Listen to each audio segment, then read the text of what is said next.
እስከዛሬ ብዙ የሞቱ እህት ወንድሞቻችንን አይተናል። ብዙ ወንድሞቻችንን ሞተው አይተናለን።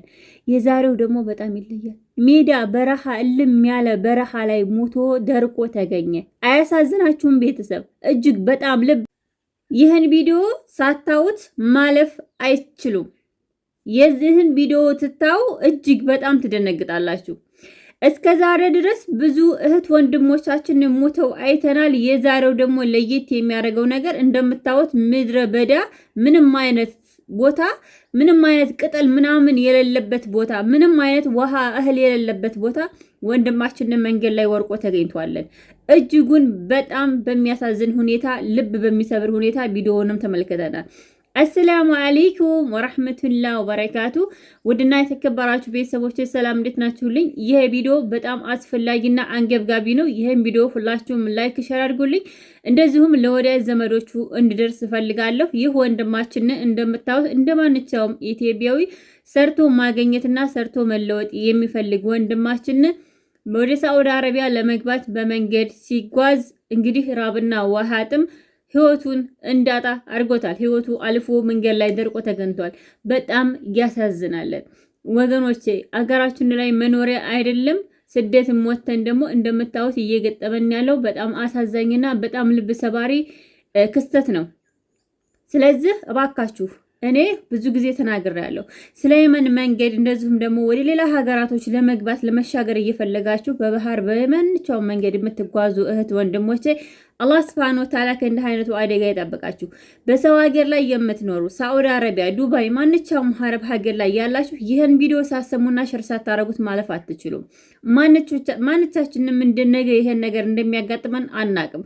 ወንድማችን ወርቆ የተገኘው መንገድ ዳር ላይ ነው። መንገድ በረሃ ላይ ነው የወደቀው። ምንም አይነት እህል ውሃ የማይገኝበት ምንም አይነት ዛፍ በሌለበት ምንም አይነት ተራራ በሌለበት ሜዳ ዝም ብሎ ለጥ ያለ ሰጥ ያለ ሜዳ ላይ ወርቆ የተገኘ ነው። ስለዚህ እናት ልጄ እያለ ዛሬ የት ነው ያለኸው በፍለጋ ትጠብቃለች። እህት ወንድም ይኖረዋል፣ ቤተሰብ ይኖረዋል። ስለዚህ ለዚህ ወንድማችን ሁላችንም ቪዲዮውን ሸር እያደረግን ለቤተሰቦቹ እንዲደርስና ልጁ አስክሬኑ ባለበት እንዲቀበር እንደዚሁም ደግሞ እህት ወንድም ካለው መሆን ያለበትን እንዲደረግ እባካችሁ ሲሉ ተናግረዋል። እኔ በጣም ነው የደነገኩት፣ ወላሂ በጣም ነው የደነገኩት። በጣም ነው የደነገኩት። አላህ እንደው ከእንዲህ አይነት መከራ ይሰውራችሁ፣ ወጥቶ ከመቅረት አላህ ይጠብቀን። በጣም ከባድ ነው።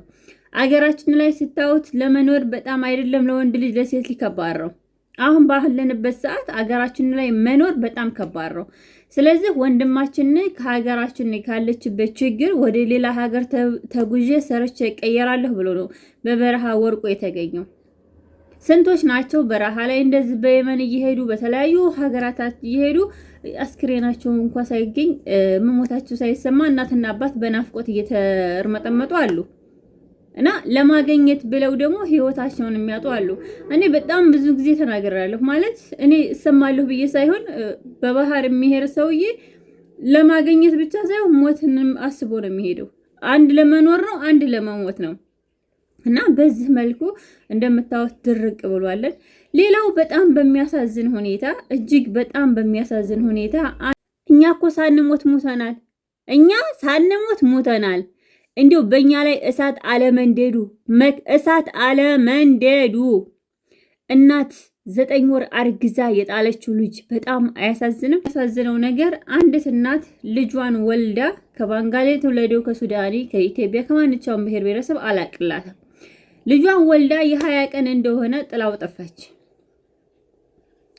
ጠፍታ በዚህ መልኩ እንግዲህ ኢጃዛ ቤት ጥላባት ሄደችው ሴትዮ ልጁን ይዛ ወጣለች። እኔ በጣም የገረመኝ ነገር ልጆቻችሁ ወልዳችሁ ትጥሉና ነገ ሶሻል ሚዲያ ላይ 20 ዓመት በኋላ ልጄ እያላችሁ ፎቶ ይዛችሁ ልጃችሁ ደግሞ የዘላለም ጥያቄ ተሸክሞ ይኖራል። አይደለም ቤተሰቦቻችሁ በህይወት እያሉ ሳታውቋቸው ቤተሰቦቻችን እንኳን ራሱ አውቀናቸው አሳድገናቸው ተለይተውን የዘላለም እሳትና የዘላለም ጸጸት ነው። አረብ ሀገር ቤተሰቦቻችንን ጥለን ወጥተን ናፍቆቱ እሳት ነው። አይደለም ቀርቶ አባቱን የማያውቅ እናቱን የማያውቅ ልጁን በቃ እህት ወንድሙን የማያውቅ ሆኖ ማደግ በጣም ከባድ ነው። የዘላለም ጥያቄ በቃ የዘላለም ምላሽ ማጣትና እንደዚህ በዚህ መልኩ ነገ ልጃችሁን እንደገና ሶሻል ሚዲያ ላይ ወጣችሁ መፈለግ በጣም አሳፋሪ ነው። እውነት ለመናገር እንደዚህ እያደረጋችሁ ወልዳችሁ ከመጣለልቅን እናንተ እንደዚህ አይነት ልቦና ካላችሁ እናንተ እንዲፈጠር ካልፈለጋችሁ ስሜታችሁን መቻል ነው። ከወንድ ጋር ከመተኛትሽ ከመጋደማችሁ በፊት መድኃኒት መጠቀም ነው። እኔ ይሄን ልጠቀም አልፈልግም፣ እንዲህ አይነት ቀልን ነገር አልፈልግም። ሴት ልጅ ነኝ፣ ሴት እህቶች አሉኝ። ግን እንደ ሰው እናንተ እንደ ሴት አርግዛ ወልዳ አምጣ መከራውን አይታ አው ከፍቷት ቸግሯት ተበሳይታ ሳታስበው ተረግዞ ቤተሰብ የላት ወይም ቤተሰብ ፈቃደኛ አይደለም፣ ቤተሰብ የጠላት ብዙ ነገር ያጋጠማት ላይ ትሆናለች። እኔ ማለት ማንኛውም ሰው ቢደላው ቢመቻችለት እንደዚህ ልጁን ወልዶ ጥሎ አይሄድም። ማንም መውለድ የሚፈልገውና ማንም ልጅ እንዲኖረው የሚፈልገው ነው። ግን ምንም ቢከፋችሁ ምንም ቢመራችሁ ልጅ አይጣልም። እውነት ልጅ አይጣልም። እንኳን አይደለም በአሁኑ ዘመን ልጅ አይጣልም። ድሮስ ልጅ ማሳደግ በጣም ከባድ ነው። ዛሬ ግን አልሐምዱሊላህ አገራችን እኮ የቀን ሰራተኛ 600 ብር ይከፈላታል። የቀን ሰራተኛ ማለት ነው 600 ብር ይከፈላታል። ታዲያ እንዴት ነው ልጆቻችሁን እየወለዳችሁ የምትጥሉት? ልጆቻችሁን ወላችሁ አረብ ሀገር ላይ በሰው ሀገር ላይ የምትጥሉት ለምንድን ነው? እኔ አንዲት እህቴ እኛ ሰፈር አውቃለሁኝ። የኔ ተናሽ ናት፣ በጣም የኔ ተናሽ ነች። እና አረብ ሀገር 3 ዓመት ነው የሰራችው። እኔ እንግዲህ ወደ 17 ዓመት ሰርቻለሁ አረብ ሀገር፣ እኔ በራሴ እድሜ ማለት ነው 17 ዓመት ሰርቻለሁ። ግን ያቺ ደግሞ 3 ዓመት ነው አረብ ሀገር ሰርታ የመጣችው። አሁን መውለድ የሚብሏት በእውነት እንዴት እንደምትሰቃይ ስለሞከረችው በቃ አልሄድም አረብ ሀገር፣ እኔ የምሰራው ለማን ነው? ልጅ ካልወለድኩ ምን ያደርግልኛል ብላ ቁጭ ያለ እህታለች። እና የዚችን እህት ልጅ ጥሎ መሄድ ሳይ ደግሞ የዛችኛይቱን እዚህ ልጅ አልወልድ ብላ አልሰጣት ብሎ በጣም ተስፋ ቆርጣ አንድ ቀን እንኳን በሞከረኝ ማለት ሞክሮኝ እንኳን ባነቀፈኝ ነው የምትለው ስጠይቋት ማለት ነው። አይዞሽ አላህ ይሰጥሻል፣ በርቺ፣ ጠንክሪ ስትሏት ምንድን ነው የምትለው?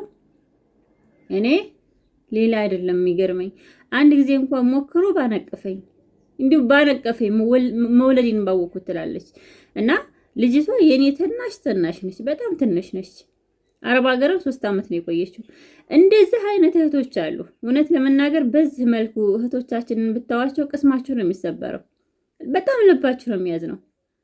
እና እኔ ግርም የሚለኝ ነገር ምንድነው እየወለዱ ልጃችሁን ልጅን የሚያክል ነገር ሀብትን የሚያክል ነገር ትልቅ ስጦታን ማጣት በእጃችሁ በጣም ከባድ ነው።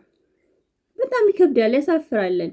እውነት በእውነት ያሳፍራለን። የወለዳችሁትን ልጅ እንደዚህ ጥላችሁ መሄድ፣ ጥላችሁ መሸሽ እናንተን ለማንቻው ረሚያችሁ ነው? ምንስ ልትደሰቱ ነው? ዛሬ ልጆቻችሁን እንደዛ አድርጋችሁ ወልዳችሁ ጥላችኋቸው ሄዳችሁ። ታዲያ እናንተ ደስታ ምንድን ነው? የዘላለም ጭንቀት እኮ ነው። የዘላለም ሰላም ማጣት እኮ ነው። ወልዶ መጥፋት፣ ወልዶ መሄድ የዘላለም እንዴ! ቢያንስ አሞት እንኳን ራሱ ማለት ነው ሐቂቃ በጣም ከባድ ነው። እንኳን አይደለም ቀርቶ ቤተሰቦቹን አለማወቅ። እኔ እናቴ ሞታ ለዘላለም ሀዘንተኛ ነኝ። እናቴ ከሞታ 13 ዓመቷ አይደለ? 13ቱን ዓመት ለኔ ጨለማ ነው። አውቃታለሁ የማን ልጅ እንደሆንኩ የማን ዘር እንደሆንኩ አውቃለሁ። ግን ለኔ እናቴ ጓደኛዬ፣ ባልንጀራዬ፣ እህቴ፣ ወንድሜ፣ አባቴ፣ ሁሉ ነገሬ፣ ጎረቤቴ፣ አማካሪ፣ መካሪ፣ ተቆጪ በጣም ለኔ ትልቅ መስተዋት የነበረች እሷን ሳጣት ግን ብዙ ነገር አጥቻለሁ። ቢያንስ እኔ አይኖቼ በጣም ያመሩ ነበረ። በጣም አይኔ ጥቁር ነው፣ ኩል ነው የሚመስለው። ሳልኳልም ኩል ነው የሚመስለው አይኔ። እናቴ ከሞተችበት ሰዓት ጀምሮ ሳለቅስ ይህ የአይኔ ጭራ የለም ረግፎ አልቋለን። ይህ የአይኔ ጭራ ረግፏለን። እዚህ ከፊቴ ላይ አንድ የጠባሳ አታውብኝም። እንደውም አንዲት ጓደኛ የጃዛ ቤት አልወጣም ስላት ቆይቼ አንድ ጊዜ የጃዛ ወጥቼ ባክሽ ነፊሳ ያቺ ድሮዋን ነፊሳ መልሻት፣ ያቺ ቆንጆዋን ነፊሳ መልሻት፣ አይኗ የሚያምረውን ነፊሳ መልሻት። እኔ ሁሉ ጊዜ ስለማለቀስ አይኔ ሊመለስ አልቻለም። ይሄ ይጠቁራል፣ ይሄ ይጠቁራል፣ ስታቀሱ ደግሞ ፊታችሁ ይጠቁራል። ብዙ ነገር ታያላችሁና እንደው በዚህ ልክ ልጃችሁን እንደዚህ ስግት ባታረጉት መርጣለሁ። አላህ ከእንዲህ አይነቱ ፈተና ይጠብቃችሁ።